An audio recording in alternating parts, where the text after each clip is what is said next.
வணக்கம் பக்த கோடிகளே. இப்போ நம்ம வந்திருக்கிற இடம் எது அப்படின்னு பார்த்தீங்கன்னாக்க, ஒரு பிரசித்தி பெற்ற சிவன் கோயிலுக்கு தான் வந்திருக்கோம். காளகஸ்தி கோயில். இங்கே காளகஸ்தி கோயில்னோம்னா உங்களுக்கு ஞாபகம் வர்றது திருப்பதி பக்கத்தில் இருக்கிற சிவன் கோயிலை தான் நீங்கள் ஞாபகப்படுத்துவீங்க. ஆனால் அது கிடையாது. ஆனால் நான் சொல்ல போகிறது இது திருப்பதி கிடையாது. நம்மளுடைய தஞ்சாவூர்லேயே காளகஸ்தி கோயில் இருக்குது. அது வேறு எங்கேயும் இல்லைங்க, நம்ம மாரியங்கோயில் அருகே உள்ள தஞ்சாவூர் மாரியங்கோயில் அருகே உள்ள கத்தரிநத்தம்ங்கிற கிராமத்தில் தான் இந்த புகழ்பெற்ற சிவன் கோயில் இருக்குது. நம்ம ஊர் பேர் வந்துன்னா சப்தரிஷி நத்தம்னு பேர். காலப்போக்கில் மருவி கத்திரி நத்தம்னு வந்தது.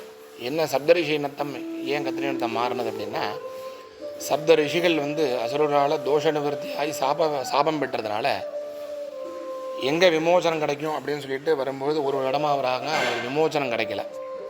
அப்படி இங்கே வரச்ச சுவாமி இங்கே நம்ம சுவாமியை பார்க்குறாங்க. சுவாமியை பார்த்தோன்னே இங்கே ஆக்கியம் கிடச்சி எழுத்தாப்பில் குளம் இருக்குது. இந்த குளத்தில் 48 நாள் ஸ்நானம் பண்ணுறா. ஸ்நானம் செஞ்சு சுவாமியை வழிபாடு பண்ணும்போது சுவாமி அனுகிரகம் பண்ணி தோஷ நிவர்த்தி பண்ணி அவளுக்கு சாப விமோசனம் கொடுக்குறார். 7 ரிஷிகளுக்கும் விமோசனம் கொடுத்த சந்தோஷத்தில் சுவாமிகிட்ட விஞ்ஞாபனம், அதான் வேண்டுகோள் விடுக்கிறாங்க. எங்களுக்கு தோஷ நிவர்த்தியாக எப்படி விமோசனம் கிடச்சிதோ அதுபோல் இந்த ஊரை தென்காளகஸ்தின்னு அழைக்கப்பட்டு இங்கே தென் பக்கத்தில் உள்ள எல்லா மக்களுக்கும் தோஷ நிவர்த்தியாகி அவளை பிரார்த்தனைக்கு உண்டான விமோசனத்தை கொடுக்கணும் அப்படின்னு சொல்லி சுவாமிகிட்ட பிரார்த்தனை கேட்குறான். சுவாமி அனுகிரகம் பண்ணி பிரத்யக்ஷ கருணாமூர்த்தி ஞானாம்பிகாசன சமேத காளகஸ்தி ஈஸ்வரர் அனுகிரகம் கொடுக்குறார். நவகிரகங்களை ஸ்தாபிதம் பண்ணுற பிரார்த்தனை பண்ணுறேன். நம்மளோட தனிச்சிறப்பு என்னென்னா, எல்லா கோயிலும் நவகிரகம் உண்டு. நம்ம கோயிலில் நவகிரகம் விசேஷம் என்ன அப்படின்னா, 9 நவகிரகங்களில் 7 கிரகமானது இடம் மாறி இருக்கும். ஆகம முறைப்படி பிரதிஷ்டை. அந்த என்ன விசேஷம் அப்படின்னா, சூரியனும் கேதுவும் மட்டும்தான் அவங்க ஸ்தானத்தில் இருப்பாங்க. மற்ற கிரகத்தில் பார்த்திங்கன்னா சூரியனும் சந்திரனும் இங்கே ஒருத்தர் பார்த்துட்டு இருப்பார். சுக்கிரனுடைய ஸ்தானத்தில் சந்திரனும், சந்திரனுடைய ஸ்தானத்தில் அங்காரகன் செவ்வாய் சொல்லக்கூடிய சுவாமியும், அங்காரகன இடத்துல புதனும், ராகுவோட இடத்துல சனியும், சனியோட இடத்துல குரு இருப்பார். குரு கேதுவை பார்த்துட்டு இருக்கிறதும், குருவோட இடத்துல சுக்கிரன் இருக்கிறார். சுக்கிரன் ராகுவை பார்த்துட்டு இருப்பார். இங்கே புதனோட இடத்துல ராகு இருக்கார்.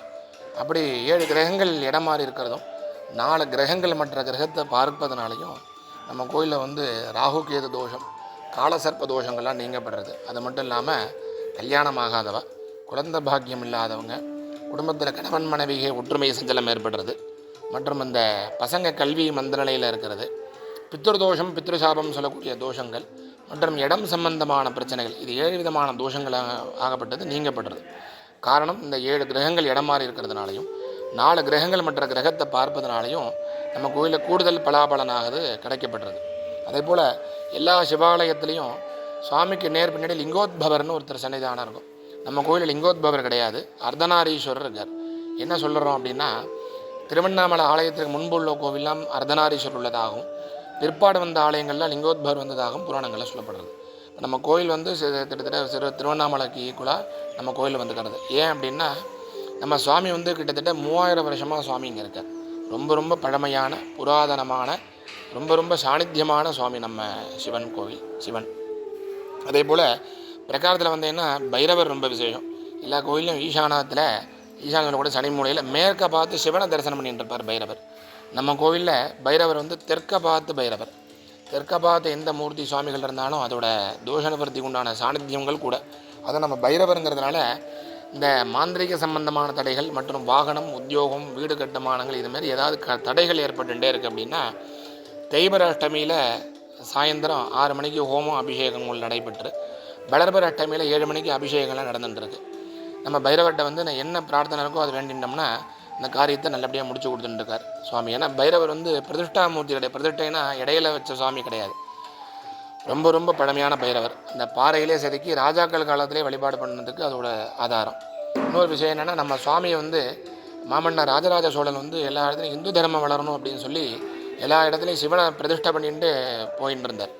அப்போ நம்ம ஆலயத்தை பார்க்கும்போது அப்போல்லாம் வனாந்திரம். அப்போ நம்ம சுவாமி பிரம்மாண்டத்தை பார்க்குறார்.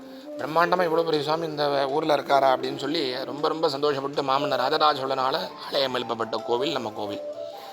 நம்ம கோவிலோட சுவாமியை பார்த்துட்டு தான் தஞ்சாவூர் பெரிய கோவில் கட்டுறதாக சொல்லப்படுறது. தஞ்சாவூர் பெரிய கோவில் கிட்டத்தட்ட 1500 1300 சம்திங் இந்த இதுக்குள்ளே தான் இருக்குது. ஆனால் நம்ம சுவாமி கிட்டத்தட்ட 3000 வருஷமாக சுவாமி இருக்கார். இப்போ நம்ம சுவாமியை பார்த்துட்டு தான் அந்த பெரியாவுடையரை கட்டினது. என்ன அப்படின்னா நம்ம சுவாமியை பார்த்தா பெரியாவுடையரை பார்க்க வேண்டியில்லை. ஏன்னா அதே வட்டப்படியிலான ஆபடையாரும் அரைச்சந்திரபடியிலான பாலலிங்கமாகவும் சுவாமி இங்கே இருக்கார். அதே போல் தான் பெரியாவுடையார் இருப்பார். ராஜராஜ சோழன் அங்கே கட்டப்பட்டிருக்கு. அதே போல் ஞானாம்பிகா சிறுச்ச முகத்தோட ஞான வைராக்கியத்தை கொடுக்கக்கூடிய அம்பாள் ஞானாம்பிகா ரொம்ப விசேஷம். அதே போல் நம்ம கோயிலில் வந்து திங்கக்கிழமை காலம்பரை 7:30 to 9, 7:30 மணி முதல் 9 மணி உள்ள ராகு காலத்தில் இந்த பரிகாரத்துக்கு உண்டான பூஜைகள் நடந்துகிட்டு சிறப்பாக வாரம் என்ன அப்படின்னா மொத்தம் 3 வார கணக்கு. 3 வாரத்தில் முதல் வாரம் கோயிலுக்கு வந்து இங்கே ஆஃபீஸில் 300 ரூபா பணம் கட்டணும். பணம் கட்டினால அவள் அர்ச்சனை சாம பிரசாதம் கொடுத்துருவாங்க கோவிலில். நீங்கள் வரும்போது ஜாதகம் அவசியம் கொண்டு வரணும். யாருக்கு பரிகாரம் பண்ணுறமோ அவளை வந்து நவக்கிரகத்தில் உட்கார வச்சு அபிஷேக பூஜையெல்லாம் நடக்கும். முடிஞ்ச உடனேயும் அலங்காரம் ஆனதுக்கப்புறம் அவள் கையினால் சங்கல்பம் வாங்கிட்டு அவள் கையினால் ஜாதகத்தை வாங்கி ராகுகேதத்தை வச்சு நவக்கிரகத்தை அர்ச்சனை பண்ணி தீபாராதனை விபூதி பிரசாதம் கொடுப்போம்.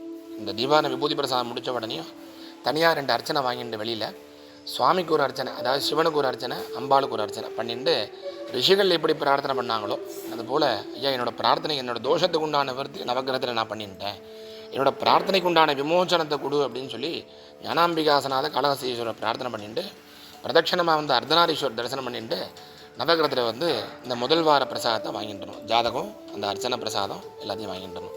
முதல் வார பூர்த்தி. 2வது வார திங்கக்கிழமையும் 3வது வார திங்கக்கிழமையும் பணம் கட்ட தேவை கிடையாது. 2 அர்ச்சனை சாமான் மட்டும் வாங்கிட்டுருணும். ஜாதக நோட்டு அவசியம் கொண்டு வரணும். நம்ம வாங்கிட்டு வந்து சிவன்கிட்ட ஜாதகத்தை வச்சு ஒரு அர்ச்சனை, அம்பாள்கிட்ட ஜாதகத்தை வச்சு அர்ச்சனை. அதே 2வது வார பூர்த்தி. 3வது வாரமும் அதே போல் 2 அர்ச்சனை ஜாதகம் எடுத்துன்னு வந்து சிவனம்பாள்கிட்ட ஜாதகத்தை வச்சு அர்ச்சனை பண்ணும்பொழுது நம்ம என்ன பிரார்த்தனை பண்ணிட்டு நம்ம கோயிலுக்கு வரோமோ அந்த பிரார்த்தனை பிரத்யக்ஷ கருணாமூர்த்தி ஞானாம்பிகாசனாத காளஹஸ்தீஸ்வரர் வந்து இன்னொரு பேர் சப்தரிஷீஸ்வரன் பேர் உண்டு. காளஹஸ்தீஸ்வரர் வந்து நம்மளை பிரத்யட்சமாக அனுகிரகம் கொடுத்துட்டுருக்கார்.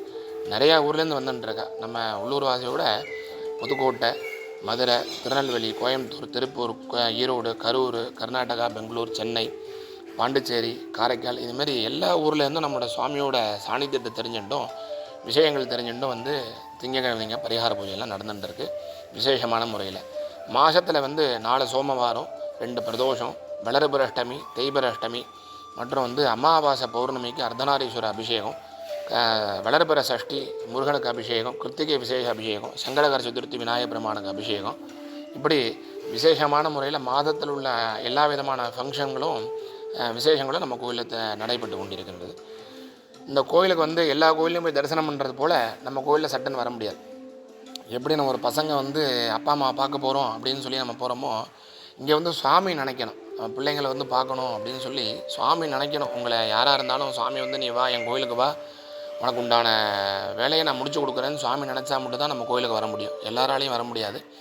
அப்படிப்பட்ட சாநித்தியமான மூர்த்தி நம்ம கோவிலில். நிறைய பேர் வருவாங்க, ஆனால் வந்து கோயில் பூட்டி இருக்கும், இல்லை லேட்டாக வருவாங்க, இல்லை வந்தும் தரிசனம் பண்ண முடியாத சூழ்நிலைகள்லாம் ஏற்பட்டிருக்கு. ஏன்னா சுவாமி நினச்சா மட்டும்தான் இந்த இடத்துக்கு வர முடியும். ஏன்னா சப்த ரிஷிகள் வந்து தோஷ நிவர்த்தி விமோச்சனம் கிடைச்ச இடம். சுவாமியோட வருஷங்கள் அதில் முன் வைக்கணும். ஏன்னா 3000 வருஷமாக சுவாமி இருக்காருன்னா எப்படி வந்திருக்காரு என்னென்னு யாருக்குமே அந்த மூலப்பொருள் தெரியாது. அதனால் ரொம்ப ரொம்ப விசேஷமான சாநித்தியமான கருணாமூர்த்தி. எல்லோரும் இந்த அளவுக்கு நம்மளோட கத்திரநத்தம் மாரியங்கோயிலேருந்து 2 கிலோமீட்டரில் அந்த கத்திரநத்தங்கிற சிவாலயம் அமைஞ்சிருக்கு. எல்லோரும் வந்து நம்ம சுவாமி ஞானாம்பிகாசனாத காளஹஸ்தீஸ்வரர் எல்லோரும் தரிசனம் பண்ணி பஞ்சமூர்த்தின்னு சொல்லப்படுவோம். விநாயகர், சிவன், அம்பாள், முருகர், அஸ்திரதேவர், சண்டேஸ்வரர், இப்படி பஞ்சமூர்த்திகள் சொல்கிறது போல் நம்ம கோயிலில் பஞ்சமூர்த்தி விசேஷம் என்னென்னா சுவாமி அம்பாள், பைரவர், நவகிரகம், அர்த்தநாரீஸ்வரர், அப்படி எல்லோரும் நம்ம கோயிலில் விசேஷமான இருக்காங்க. எல்லோரும் தரிசனம் பண்ணி எல்லாம் உள்ள ஞானாம்பிகாசனாத காளஹஸ்தீஸ்வரர் திருவுருளை பெறுமாறு கேட்டுக்கொண்டு நிறைவு செய்கிறேன்.